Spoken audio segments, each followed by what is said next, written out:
think that traditionally, I think that's definitely true.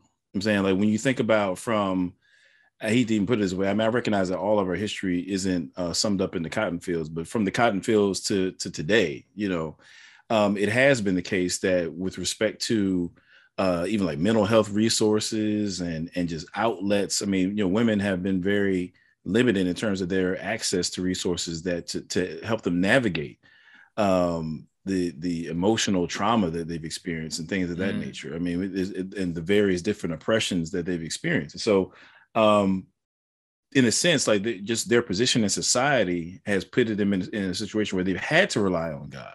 Because if you're not going to, if you're working those three jobs like Aaron was talking about, and then you go, if you're not airing that out on Sunday morning in praise and worship, what release do you have, for the Black woman, historically speaking? So I think that Black women have drawn from the well of God's strength in that regard, and that has been a great fuel to whatever progress our community has made.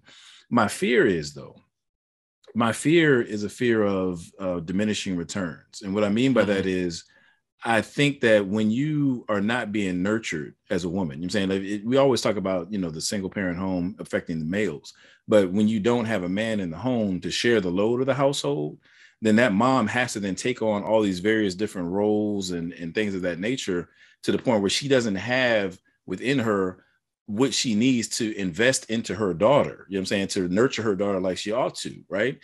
And so I think that we unfortunately might be seeing a dimension to returns to where it is the case that faith has been a huge building block, for our community. But I fear that from generation to generation, I think we need a shot in the arm, because I think that the younger women may not have recognized where that strength was coming from. They saw the strength, but they didn't know where it was coming from. Yeah. And I think that we need to call people back to that, the faith of our mothers, if you will, you know what I mean? Right.